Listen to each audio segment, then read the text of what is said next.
Sir ఇది హైదరాబాద్ అలాగే ఇతర జిల్లా హెడ్ క్వార్టర్లలో పట్టణాలలో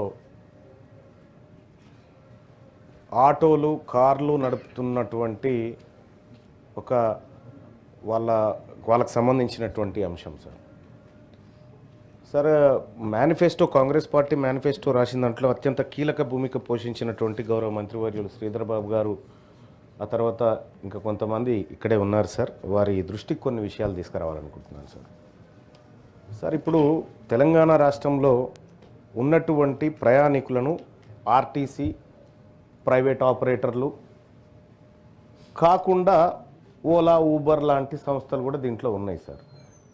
ర్యాపిడో లాంటిది కూడా ఉంది. ఇప్పుడు మనం ప్రభుత్వం లక్ష్యం వచ్చేసి మహిళలకు ఉచితంగా రవాణా అందించడం అనేది ప్రభుత్వ లక్ష్యం సార్. దానికి ప్రభుత్వానికి ధన్యవాదాలు సార్. ఒక ఉచిత రవాణా కార్యక్రమాన్ని మహిళలకు పెట్టింది. సో ఈ సందర్భంలో కొద్దిగా ఆటో వాళ్ళకి కానీ లేకపోతే ఈ క్యాబులు నడుపుకునేటువంటి వాళ్ళకి కానీ కొంత వ్యాపారం తగ్గింది, కొంత వాళ్ళ దాంట్లో ఎక్కే వాళ్ళు కూడా తగ్గినారు. సో కొంత ఉపాధి కోల్పోతా ఉన్నటువంటి ఆలోచన వాళ్ళు ఉంది సార్. అయితే దీనికి పరిష్కారంగా మనం గతంలో మేనిఫెస్టోలో అనుకున్నట్టుగా ఈ ఓలా యాప్ ఊబర్ యాప్ ఈ రాష్ట్ర ప్రభుత్వం ఒకటి ఎందుకు తయారు చేయలేదు? ఈ రాష్ట్ర ప్రభుత్వమే ఇప్పుడు ఆ ఓలా యాప్ కానీ ర్యాపిడో కానీ ఇంకోటి ఎక్కితే 100 రూపాయలు అయిందనుకో 30 రూపాయలు వాడే తీసుకుంటా ఉన్నాడు. 70 రూపాయలలో వీడు పెట్రోల్ వెళ్ళాలి, కూలి వెళ్ళాలి, అన్నీ వెళ్ళాలి. కానీ ఆ పరిస్థితి లేదు. కాబట్టి రాష్ట్ర ప్రభుత్వం ఒక యాప్ను క్రియేట్ చేసి దాని నిర్వహణ ఖర్చు కోసం ఒక 5% 6% నిర్వహణ ఖర్చుకు తీసేస్తే మిగతా డబ్బులు కనుక ఆ కష్టపడేటువంటి కార్మికులకు ఆటో డ్రైవర్లకు వీళ్ళకి ఇవ్వడం ద్వారా ఏం జరుగుతుందంటే ఎక్కువ లాభం జరుగుతుంది. ఎందుకు ఇక్కడ ఆర్టీసీ వల్ల జరిగినటువంటి దెబ్బను ఈ రకంగా పూడ్చుకునేటువంటి అవకాశం ఒకటి ఉంటుంది సార్. సో అది కాకుండా రాష్ట్ర ప్రభుత్వం ఇంకొక అడుగు కూడా ముందుకేయచ్చు. ఓన్లీ ఆర్టీసీ బస్సులలోనే ఎందుకు ఉచితం అనుకోవాలి? ఆటోలలో ఎందుకు ఉచితం కాకూడదు? ఆటోలలో ఉచితం ఎందుకు చేయకూడదు? దానికోసం ఒక పాలసీ ఎందుకు రూపొందించకూడదు? ఎందుకంటే ఇప్పుడు ప్రతి గల్లీలోకి ఆర్టీసీ బస్సు పోయే పరిస్థితి లేదు. కాబట్టి సో దానికోసం ఒక పాలసీ తయారు చేసి గల్లీల నుంచి లేకపోతే బస్సులు పోయినటువంటి జాగాల నుంచి మనం గడపకు పోయినా తప్పేం లేదు, గడపకు పోయినా తప్పు లేదు. ఎందుకంటే మహాలక్ష్మి గడప నుంచే స్టార్ట్ అవుతుంది. కాంగ్రెస్ పార్టీ పెట్టుకున్నటువంటి ఆ పేరు ఏదైతే ఉందో ఆ మహాలక్ష్మి గడప నుంచే స్టార్ట్ అవుతుంది. గడప ఎక్కించినా ఇంకా పుణ్యమే. కాబట్టి నేను ఏమంటున్నాను సార్, ఆటోకు సంబంధించినటువంటి విషయంలో సో మనం ఏమేమో చెప్పినాం మేనిఫెస్టోలో, వాటిని నేను ఉటంకించదలుచుకోలేదు. ఎందుకంటే అందులో ఆ మహాఘనకార్యంలో నేను కూడా ఉన్నాను కాబట్టి సార్. ఇక్కడ ఏమంటున్నంటే ఆటోలకు సంబంధించి ఇప్పుడు ఎట్లాగో మనం ఆర్టీసీకి కొంత చెల్లిస్తా ఉన్నాము, చాలా మంది ఆటోలు సార్. నేను ఎప్పుడైనా వస్తూ ఉంటే వాళ్ళు ప్రేమ కొద్ది పలకరిస్తారు, అన్న మా బతికేందన్న అంటా ఉన్నారు. చాలా మంది అంటా ఉన్నారు, మా బతికేందన్నా, మేము ఎట్లా బతకాలన్నా, ఈ రోడ్ల మీద మాకు దందాలు లేవన్నా, రోజుకు అప్పుడు 5-6 కిరాయిలు దొరికితే అంతో ఇంతో ఆశతో ఉండేది, వాళ్ళ 1-2 కిరాయిలు దొరకనటువంటి పరిస్థితి ఉంది. అప్పుడు కనీసం ఒక 10 గంటలు పని చేస్తే ఈఎంఐ కట్టుకోనో ఇంట్లో కొద్దిగా సరుకులు తెచ్చుకోనో ఇంటి రెంటో వైద్యమో పిల్లలో చూసుకునేది. కానీ ఇవాళ మొత్తం రోడ్ల మీద ఉన్నా కూడా వాళ్ళు బతకలేనటువంటి పరిస్థితి వచ్చింది. కాబట్టి ఎట్లాగో ఇన్ఫర్మేషన్ టెక్నాలజీ మినిస్టర్ గారు ఇక్కడే ఉన్నారు కాబట్టి ఒక యాప్ను తయారు చేయడం వల్ల వచ్చే సాధక బాధకాలు పరిశీలించండి సార్. మీరు పరిశీలించి ఒక యాప్ను తయారు చేసి వాళ్ళకు పెడితే ఇది ప్రభుత్వ యాప్ అయినప్పుడు ప్రజల్లో కూడా కొంత నమ్మకం ఏర్పడుతుంది. కాబట్టి అటు ఆటో వాళ్ళకి మీరు మంచి చేసిన వాళ్ళు అవుతారు.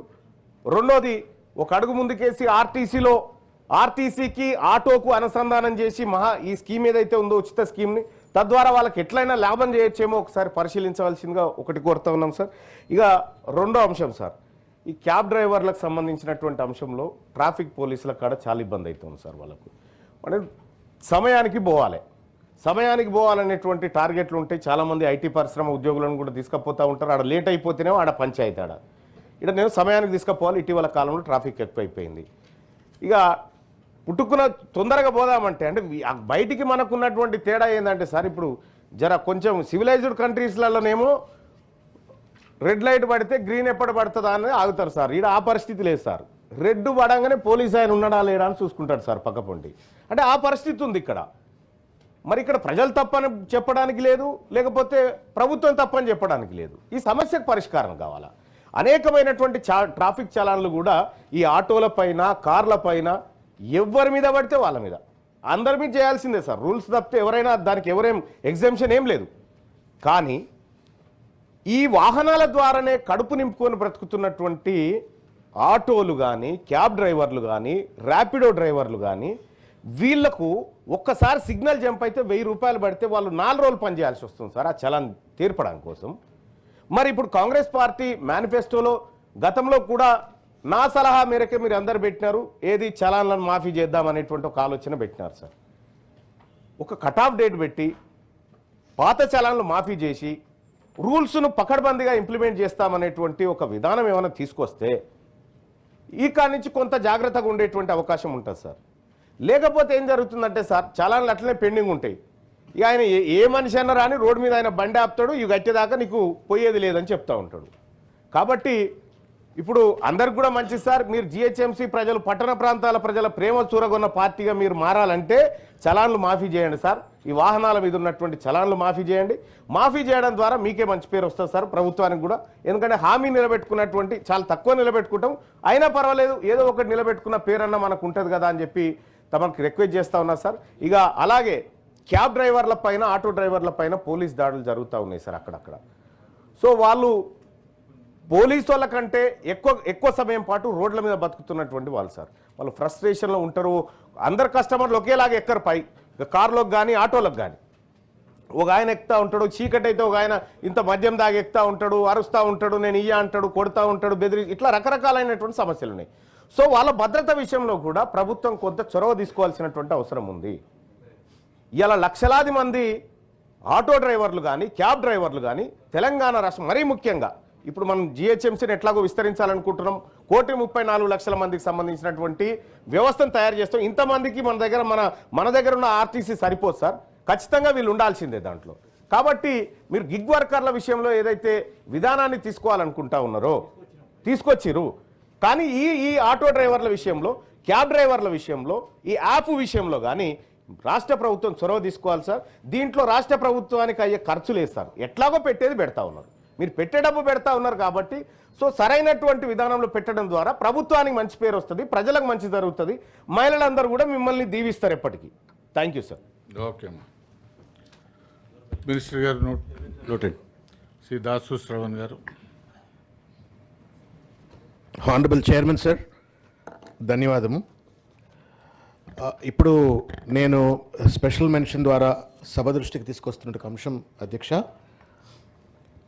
విద్యా వ్యవస్థలో సమగ్రమైనటువంటి వ్యక్తిత్వ వికాసానికి, శారీరక దారుఢ్యానికి సంబంధించినటువంటి ఒక ఇంటర్వెన్షన్స్ ప్రభుత్వం పట్టుకురావాల్సిన అవసరం ఉంది అని చెప్తూ ఈ యొక్క విషయాన్ని మీ ముందుకు తీసుకొస్తా ఉన్న అధ్యక్ష. దేశ భవిష్యత్ అయినా, తెలంగాణ రాష్ట్ర భవిష్యత్ అయినా